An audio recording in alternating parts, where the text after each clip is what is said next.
Yeah, thanks very much, and you're welcome to a live chat with Otumba Gbenga Daniel, two-time governor of Ogun State, a fellow of the Nigerian Society of Engineers, and today you are the Director General of the Atiku Presidential Organization. That shouldn't be mixed up at all.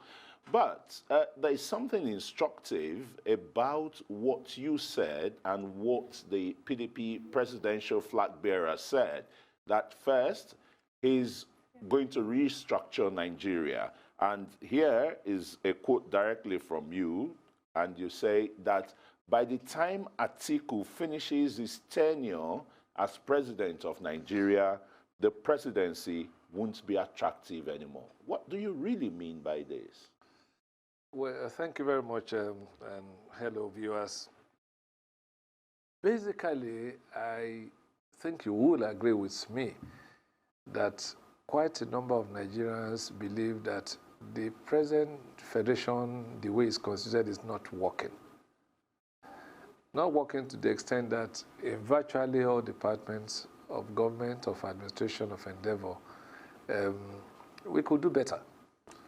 And a number of people feel, quite rightly, that part of the challenges is the congested nature of the government at the center.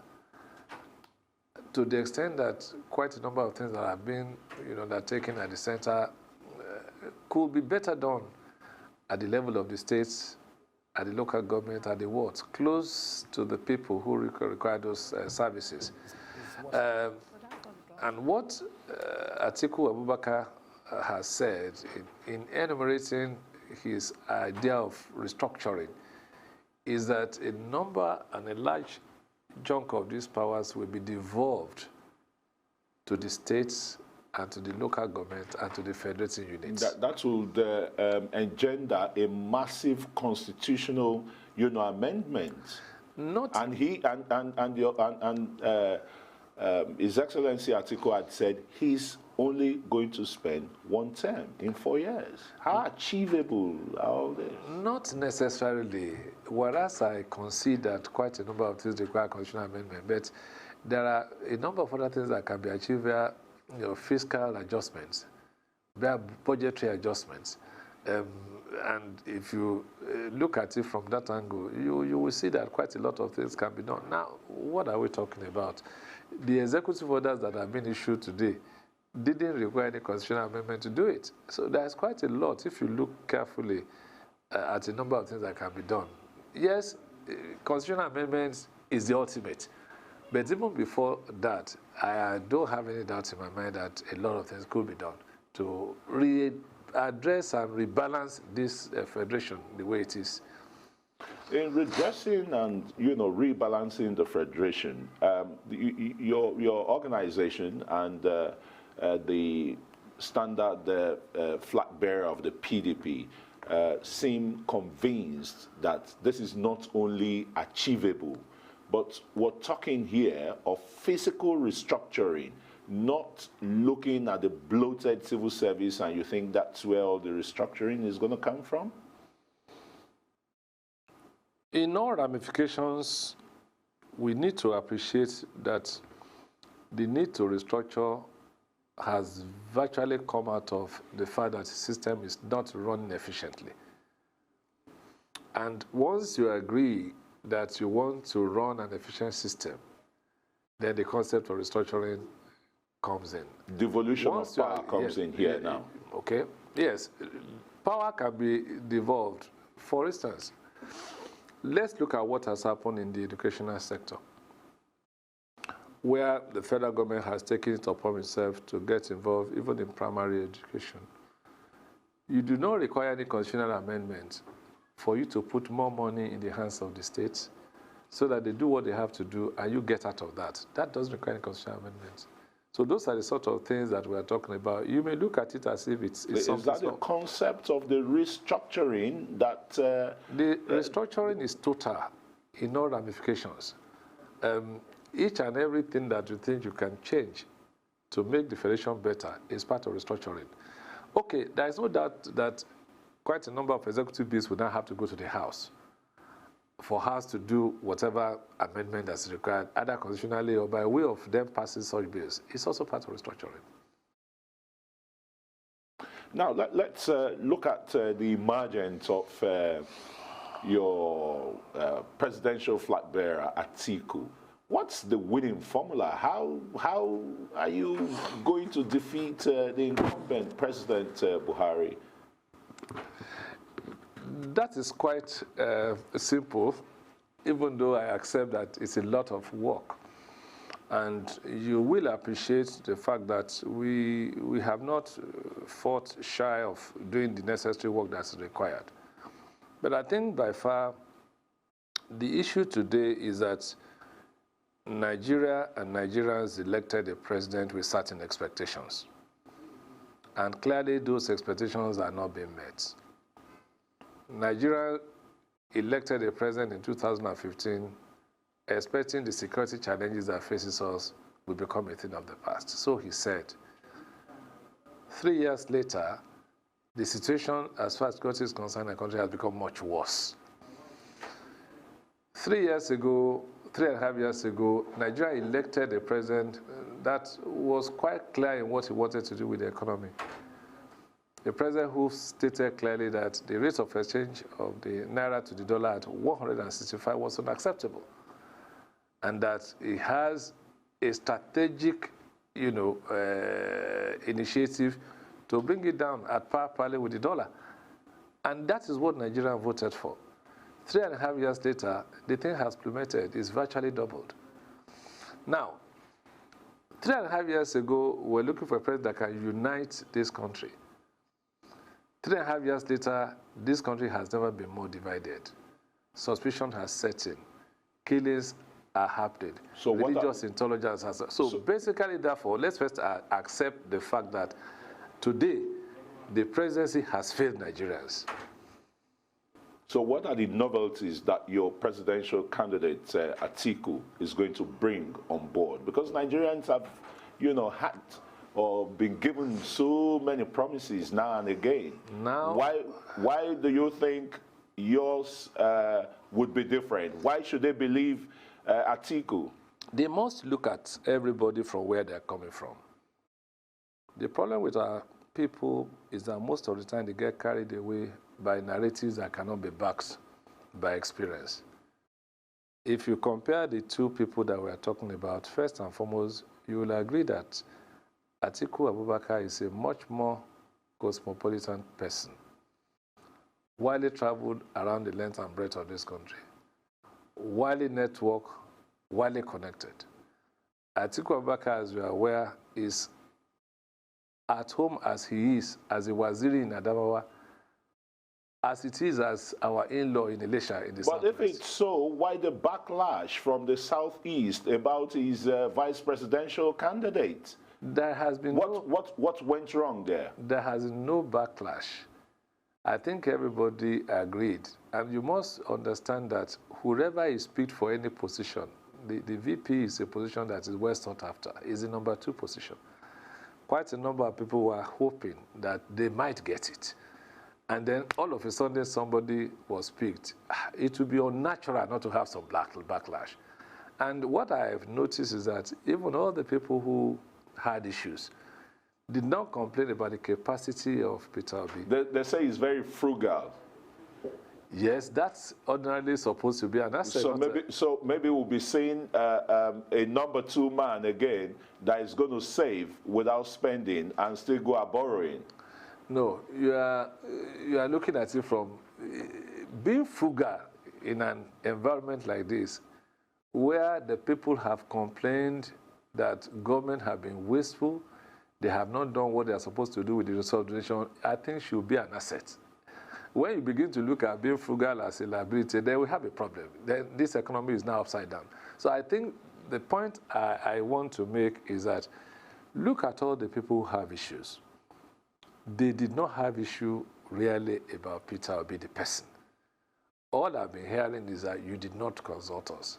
I accept that that might have been an oversight, it might have been an assumption, and we're making amends, we're reaching out to people, and I have no doubt in my mind that, increasingly, this thing will subside. So just there for a few seconds, you think Atiku will win? Atiku will win. And I'm looking at a possible landslide. And I will explain to you, I mean, this is not just first and first. In the last 1 year, I have traveled around Nigeria twice, physically visited all the 36 states of Nigeria towards the end of last year when I was trying to run for chairmanship. And with the current one, I've gone around all the states of this federation with Atiku Abubakar. How about the moral burden of Atiku is corrupt, you know? The narration has not changed. And what I can tell you, first and foremost, because you are not allowing me to answer one question before you are bringing another one, but what I can tell you is that going around this country in the last 1 year, the people are fed up. And everywhere we went, it is the same story. We want to change the change. So don't discountenance that. Now, what is the next question? Well, I asked you, I mean, what novelty is it going to bring with the toga of corruption always, you know, being played against him and the rest? And that seems to play on the minds of most Nigerians. I think the problem we have as a people is that we like to believe rumors and gossips. This is a country that is ruled by law and order. Somebody has been vice president. He left, for God's sake, 2007. This is 2018. 11 clear years later. No charges have been pressed. Even when we have, you know, a government that is supposed to be prime on anti-corruption, they've been there for the last 3.5 years. He has not been charged with anything. Anybody can sit down anywhere and crop up with anything. And between you and I have experienced it myself. All sorts of things were said about me and other. As a former chief executive of Ogun State. Exactly. So there is really no way the country will run where you will not have all of this being elevated by politics and politicians. The fact of the case is that today he remains somebody who has not been charged to any court, who have not been harassed by EFCC, even though he's a leader of opposition. So I think that is the substance we need to take away from it. We need to elevate discussion beyond, you know, what people say in the bus stop and what people, you know, we can't run the country like that. Tell us another substance here of him. Could it be by choice that is not going to the U.S.? You know the allegations that, oh, he cannot enter the U.S. and the rest. You're quite close to him. Is it by choice? What he has told me is that he's not hot in traveling anywhere. But talking on a more serious note, we know the tradition in the U.S.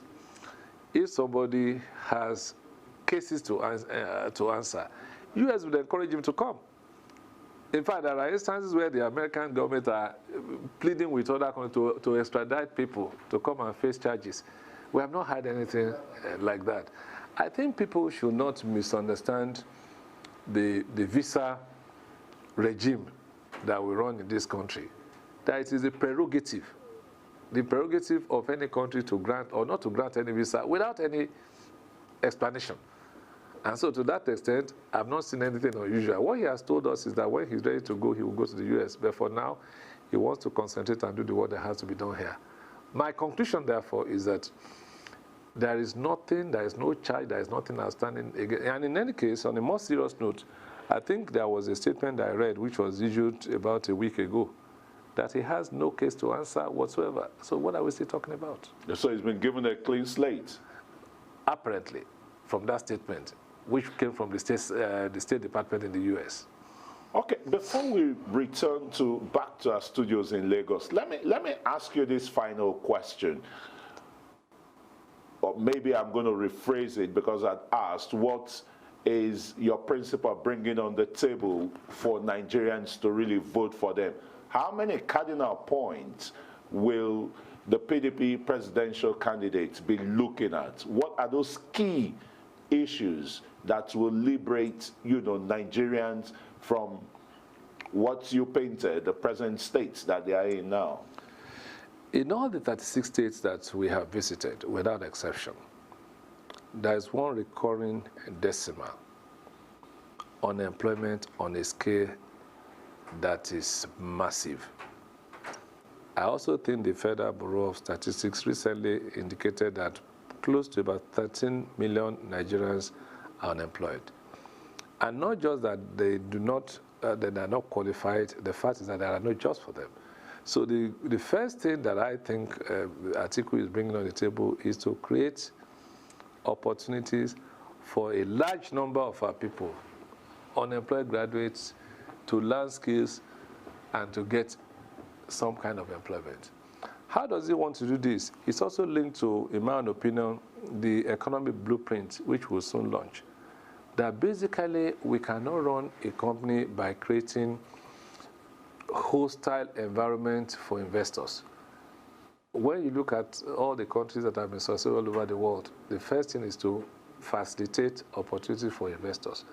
Because it is true that industry, can be created and employment can be generated. Those days are gone when a government can claim that he has capacity it's not going to happen. If you look at the federal civil service, all the civil service, all the people that are employed by all the civil service, federal states in Nigeria, I can tell you from experience, there are less than 2 million. So what is that compared with the 13 million people that are roaming the street? So therefore, something is fundamentally wrong, part of which is the restructuring that we're talking about, that we need to restructure our economy as well in such a way that we will create an enabling environment for investors to come in. Therefore, jobs and jobs creation becomes very, very key. Now, education is also important. We are happy that the PDP administration under Jonathan created the Almajiri schools. When you see the challenge that we have in our country today, education is still quite key.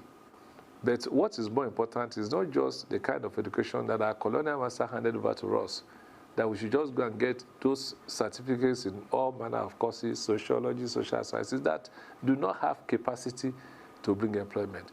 What the blueprint education has said, for instance, is that in all university curricula, there must be a course for entrepreneurship.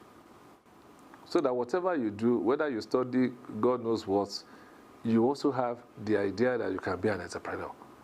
Because all Nigerians will just become traders then. Entrepreneurship is not trading. It is the capacity to use what you have learned in such a way that you can be independent. Yeah. That is what it's all about. And it can be, in fact, it's more of manufacturing, more of using your skills in a way. And that's the way, as you are aware, virtually all the countries of this world are going to develop. Healthcare is also quite key. When you look at the statistics of the amount of money we spend going abroad because there are no healthcare facilities there, it's really, really a crime. And the irony, wait for it, is that when you go to all those hospitals abroad, the people that are treating you there are Nigerian doctors.